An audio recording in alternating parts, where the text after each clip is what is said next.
बिस्मिल्लाहिर्रहमानिर्रहीम। अच्छा, आज जो हमारी वीडियो है ये है फिज़ियोथेरेपी के बारे में। ठीक, फिज़ियोथेरेपी की बेसिक मूवमेंट्स जो है वो और basic types of muscle work जो है वो मैं समझाने की कोशिश करूँगा। ये बहुत ज़रूरी है फिज़िकल थेरेपिस्ट के लिए, और जो स्टूडेंट्स होते हैं ख़ास तौर पे थर्ड ईयर तक के स्टूडेंट्स के लिए काफ़ी फ़ायदे की जो है ये मूवमेंट्स हैं, बेसिक डेफिनेशंस हैं। अच्छा, physiotherapy. Physiotherapy I myself मैं आपको इंट्रोड्यूस कराऊँ, वैसे डिस्क्रिप्शन में लिखा होगा। My name is doctor Mohammad Tariq and I am physical therapist at a public sector hospital here in Karachi. Physiotherapy physiotherapy जो है ये एक तरीका इलाज है। ठीक, मैंने यहाँ पे अलग अलग थोड़ा सा करके लिखा है, वैसे एक साथ लिखा होता है। ठीक है, अलग इस मकसद के लिखा होता है कि समझाने के लिए। फिजियो का मतलब होता है फिजिकल, यानी तबीई तरीके से इलाज। फिजिकल मजर्स, फिजिकल क्या होते हैं? जिसमें मेडिसिन का इस्तेमाल नहीं होता, नो मेडिसिन इंटरवेंशन। यानी आप ट्रीटमेंट दे रहे इलेक्ट्रिक करंट के साथ, हीट के साथ, अल्ट्रासोनिक के साथ, जितनी भी फिजिकल चीज़ें हैं, जो फिजिक्स की जो चीज़ें होती हैं ना, इसलिए हम फिजियोथेरेपिस्ट को फिजिक्स भी पढ़ाया जाता है। तो फिजिक्स में जितनी चीज़ें होती है और केमिकल जो इसमें जो केमिस्ट्री में चीज़ें हैं, तो ये फिजिकल साउंड वेव्स हो गए, वो भी फिजिक्स में होते हैं। आपके लेजर्स भी फिजिक्स का टॉपिक है, करंट्स जितने टाइप्स के वो भी फिजिक्स का टॉपिक है। तो फिजिकल मजर के साथ ट्रीटमेंट को जो है ये फिजिकल थेरेपी कहलाते हैं। थेरेपी का मतलब है ट्रीटमेंट, इलाज। मुख्तलिफ टाइप के आप लोगों ने थेरेपी सुना होगा। हार्मोनल थेरेपी,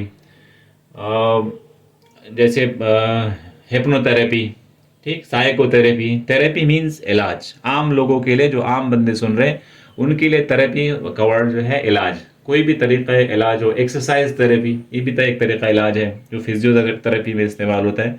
तो फिजियो का मतलब है फिजिकल और थेरेपी का मतलब है ट्रीटमेंट, यानी फिजिकल तरीकों से इलाज।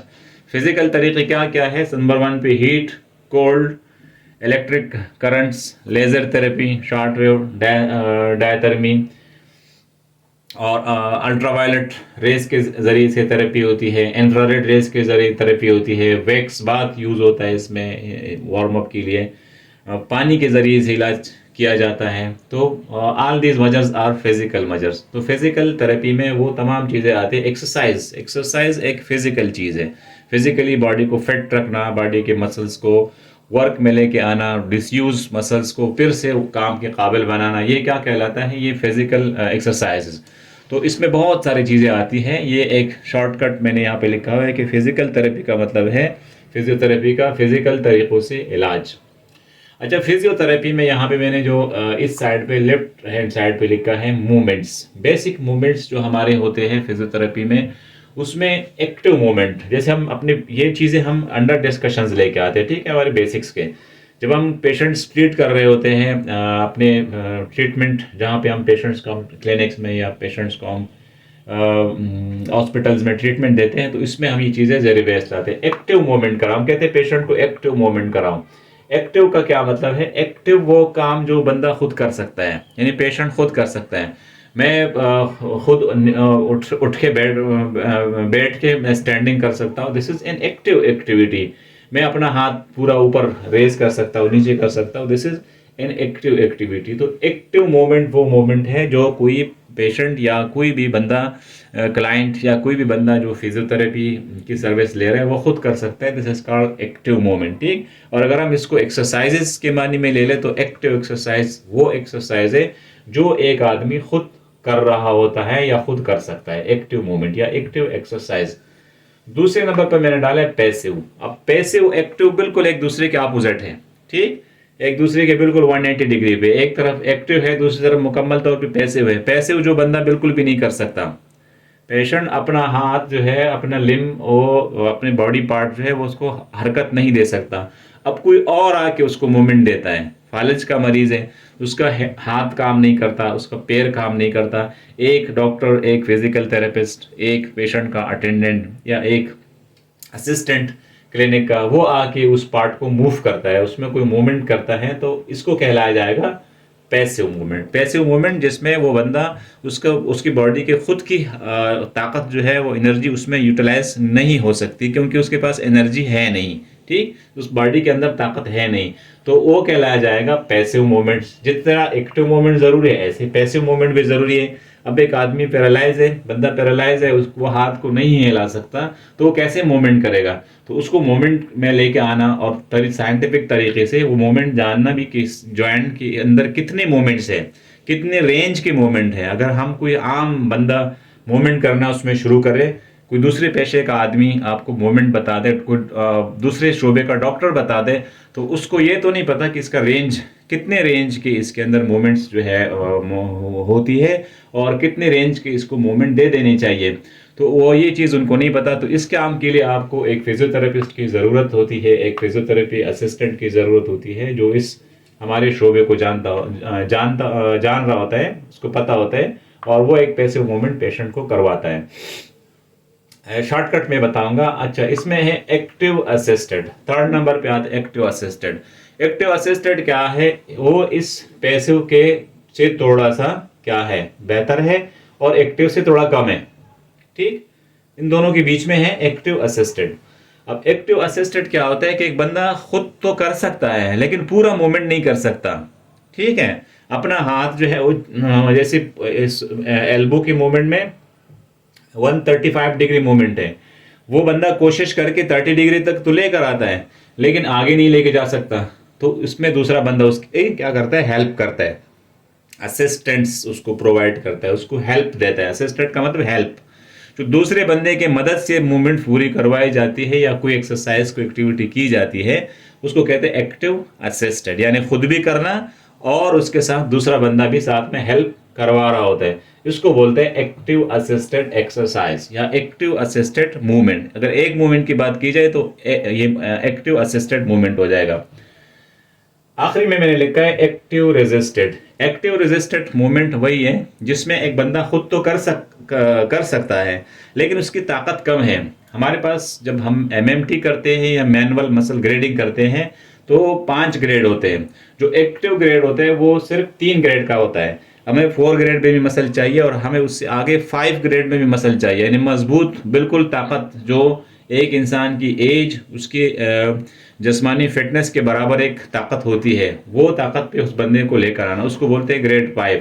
ठीक है, एक इंसान है वो, उसका बाकी जिस्म तो सही है लेकिन उसका एक हाथ किसी इंजरी की वजह से, किसी फ्रैक्चर की वजह से वो कमज़ोर हो गया, ठीक, किसी नर इंजरी की वजह से। अब वो एक्टिव मूवमेंट तो कर रहा है लेकिन वो कमज़ोर है, वो रेजिस्टेंस के साथ नहीं कर सकता। तो उसको मजबूत करने के लिए फिर क्या करवाएंगे, एक्टिव रेजिस्टेड एक्सरसाइज करवाएंगे, जिसमें बंदा एक्टिव भी कर रहा होता है और उसमें उसके साथ उसको रेजिस्टेंस भी दी जाती है, तो वो कहलाता है एक्टिव रेजिस्टेड मूवमेंट या active resisted exercise. Active resisted exercise कई तरीकों से दी जा सकती है। इसमें एक है कि आप मैनुअल हाथ से बंदा रोके, दूसरा बंदा रोके।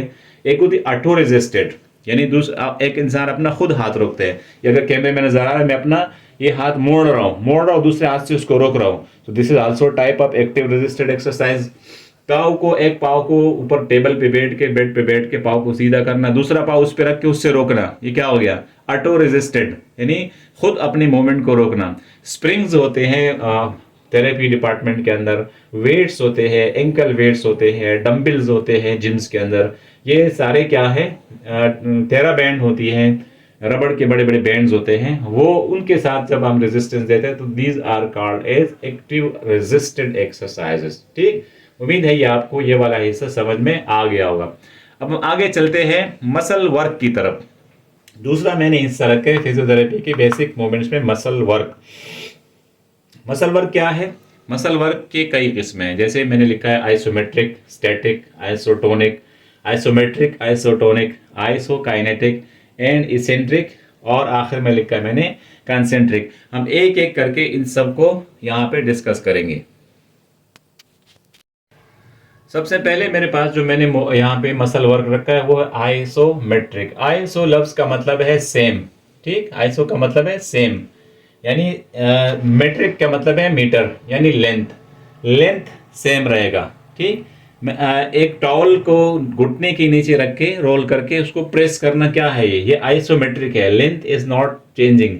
मैं हाथ को यहाँ इस लेवल पे पकड़ लेता हूँ, ठीक, यहाँ पे मूवमेंट रोक लेता हूँ, ये क्या है, दिस इज आइसोमेट्रिक, मैं लेंथ को नहीं चेंज कर रहा, ठीक। लेंथ क्या क्या चेंज होती है, देखो लेंथ जब चेंज होगी जब मैं ऊपर लेके जाऊंगा और नीचे लेके जाऊंगा यूं। तो अगर एक ही जगह पे एक ही लेवल पे आप एक मूवमेंट करवा रहे हो तो ये कहलाया जाएगा आइसोमेट्रिक यानी स्टैटिक मसल वर्क। तो हमें हमें अपने डेली लाइफ में बहुत काफ़ी सारे ऐसी चीज़ें होती है जिसमें हम मूवमेंट नहीं कर रहे होते, लेकिन एक जगह पे रुक के हम मूवमेंट कर रहे होते हैं, तो वो वाली मूवमेंट्स हमारी कहलाती है आइसोमेट्रिक। फिजिकल थेरेपी में हम आइसोमेट्रिक एक्सरसाइजेज बहुत सारे मकासद के लिए इस्तेमाल करते हैं। जब हमें कोई पेशेंट को ट्रेनिंग देनी होती है तो सबसे पहले हम आइसोमेट्रिक्स एक्सरसाइज से स्टार्ट लेते हैं, क्योंकि ये एक्सरसाइज बहुत शॉर्ट रेंज में होती है। अगर किसी लिम्ब में किसी इंजरी की वजह से, किसी सर्जरी की वजह से पेन होता है तो वो पेन इन आइसोमेट्रिक एक्सरसाइजेस की वजह से पेन जो है वो बढ़ता नहीं है। तो एक ख़ास लिमिट के अंदर आप पेन के होते हुए भी आप एक पेशेंट को आइसोमेट्रिक एक्सरसाइज करवा सकते हैं, यानी मैं मसल्स में आप कंट्रैक्शन जनरेट करते हैं लेकिन लेंथ चेंज नहीं करते, तो ये कहलाए जाएंगे आइसोमेट्रिक मसल वर्क। अच्छा, दूसरा मैंने यहाँ पे रखा हुआ है आइसोटोनिक। आइसोटोनिक, आइसो यहाँ पर फिर आइसो आ रहे, आइसो मीन सेम, यानी टोन जो है वो सेम रहेगा, टेंशन सेम रहेगा, और लेंथ जो है वो चेंज होगा। Length will change but tone will remain same. अच्छा, आइसोटोनिक एक्सरसाइज कहाँ पर अप्लाई होती है? आइसोटोनिक जैसे हम अपने एंकल के साथ सेट कर बैठ के 1 किलो का एंकल वेट बांधते हैं। अब वो मूवमेंट जब होती है तो इसमें क्या होता है, उसमें लेंथ चेंज हो रहा होता है। मसल्स की लेंथ जब जॉइंट क्लोज होते हैं, जॉइंट के दोनों पार्ट्स जब क्लोज आते हैं तो लेंथ कम होती है, और जब वो पार अपार्ट कर तो मसल लंबा होता जा रहा है, ठीक। जब भी मूवमेंट, यहाँ पे बाइसेप यहाँ पर है लेकिन मैं इसको लंबा कर रहा हूँ तो कहाँ चला गया मेरा बाइसेप? बाइसेप इज लेंथिंग, ठीक। यहाँ पे ट्राइसेप शॉर्ट इस पोजीशन में है, लेकिन अब ट्राइसेप जो है वो इट इज लेंथिंग। तो आइसोटोनिक में क्या है, उसमें टोन तो तब्दील हो जाएगा, तब्दील नहीं होगा, टोन विल रिमेन सेम, और लेंथ जो है वो चेंज होगी। यानी हम एक खास रेजिस्टेंस देते हैं, उससे ज़्यादा जो है हम पेशेंट को ज़्यादा रेजिस्टेंस अप्लाई नहीं करते, जिससे वो आइसोटोनिक मूवमेंट जो है वो कर रहा होता है, उसके ऊपर कोई एडिशनल लोड नहीं डालते। ऐसे मूवमेंट्स को कहलाया जाता है आइसोटोनिक, यानी tone remain same but length changes is the exercise progresses।